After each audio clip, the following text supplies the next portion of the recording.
Welcome to the second episode of the series on ROS2. So in this series I want to go on how to install and set up our environment.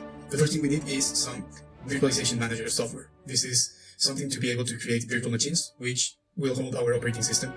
And we have some options here. The easiest is Oracle VirtualBox, which I would recommend because it's pretty easy to set up and you have a lot of support and community that can tell you how to install and what to do. Another one is VMware. I am not entirely sure about this one, if it's entirely free or not. I have not used it. You can check it out. And my personal favorite, which is QEMU, or QEMU as I call it.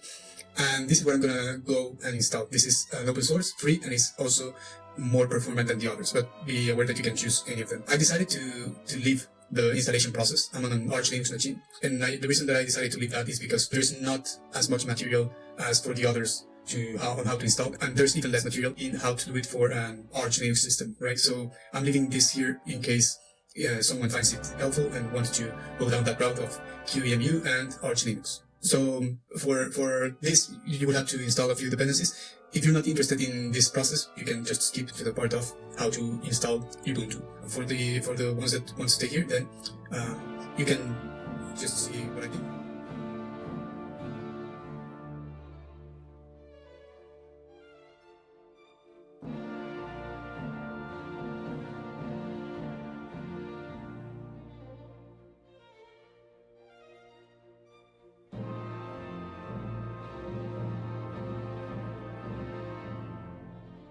Alright, so after we installed our virtual manager software, we are ready to install Ubuntu. We can do that getting the image from the official webpage. We are going to go with version 20 because that is the version supported for our Foxy distribution of the ROS2 middleware.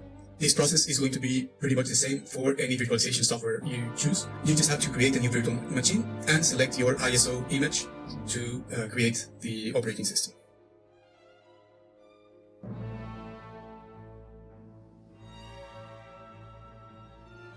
Once you select your ISO image, you can just follow along. I decided to give it some extra cores. Memory, I think that's going to be enough for now at least. You can always modify these parameters later. You can, customize your machine for your needs. But in my case, I decided to go with pretty much the defaults, except for the cores that I do believe we're going to need a few more, but the rest you can see. For the network, this is also something that depends on how you have your host environment set up. But in my case, I am using Virsh, and if you have any issues with that, feel free to reach out. I'll be more than happy to help you do it. Once you start your machine, you can select Install Ubuntu from the menu and pretty much just follow along the wizard. This is acting as, remember that virtual machine is basically emulating hardware, right? So this is acting as if you were plugging a USB or a CD to your computer and installing an operating system. So this is basically at this point running from an external drive or a CD. And once it's installed, then you can eject the USB or the CD, and the operating system will be installed on your system's memory, right, or storage.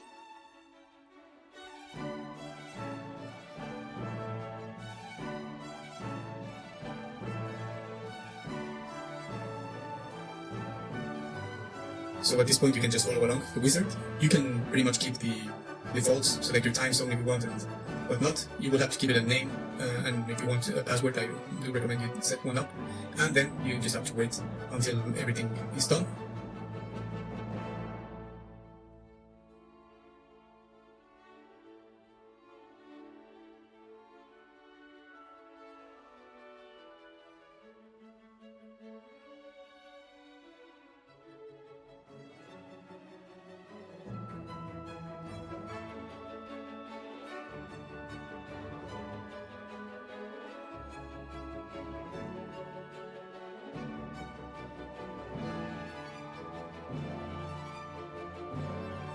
Right, and after it's done, it's going to ask you to restart your system. You can just turn off and turn on your machine, and you should be ready to go. In some other virtualization softwares, you have to go to the booting options and set it to boot from storage. In this case, this is automatically done, and that's why I don't have to do it.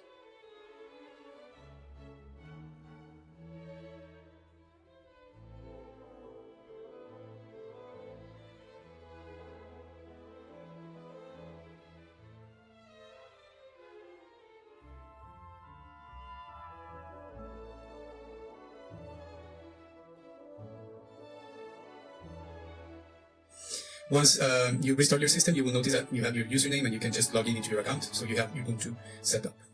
So the first thing I'd like to do is update and upgrade my system so we have a fresh and updated environment. There we go. And yeah, so you can do that by running sudo apt update and sudo apt upgrade. This will update your system and upgrade to the latest version of the libraries you have installed. Now that we have our system up to date and everything set up, we are ready to start installing our ROS2 middleware. To do that, the first thing you want to check is your locales. So make sure that you have UTF-8 support. As you can see here, you can do that by typing locale in your terminal.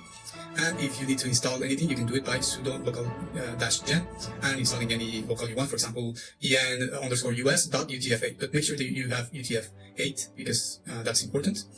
And then we have to start setting up the repositories, necessary repositories for ROS2 to be able to find the libraries and tools.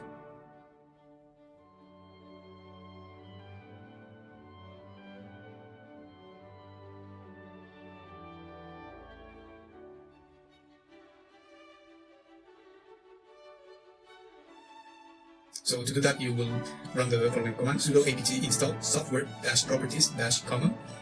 And once that's done, you will have to make sure that you have your universe repository enabled, and you can do that by typing sudo space add-apt-repository space universe.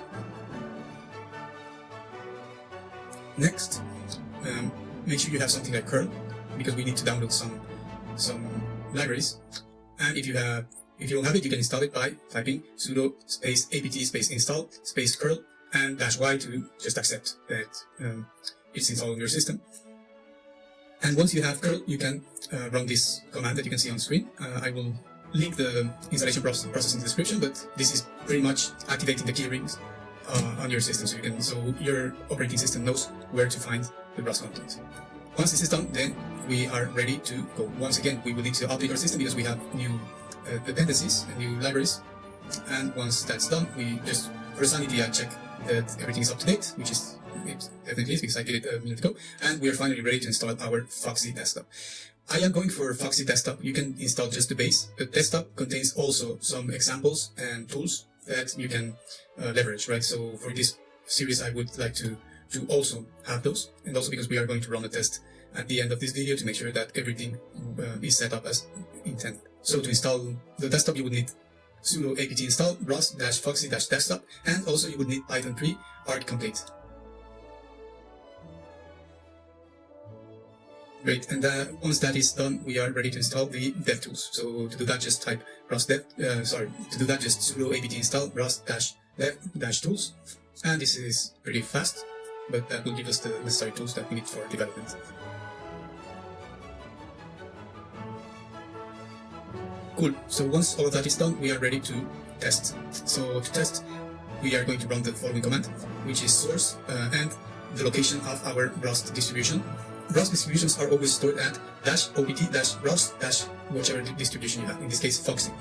This is because, again, this is a middleware, and you are theoretically able to have, not only theoretically, practically able to have several distributions on the same operating system, even though it's not common to do it, but just be aware that you can do that. So to activate the environment, you will run source and the location of your distribution /setup.bash. With that, we have our environment ready, and we can run then ROS2, and we will run one of the examples, which is a publisher and a listener.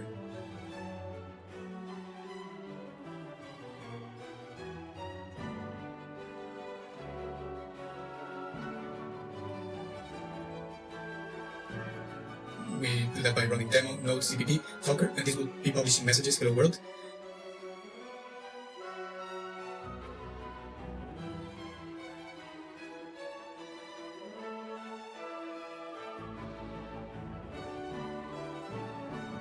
And on the other terminal, we are going to run a listener, this time in Python. So we make sure that we have both environments set up.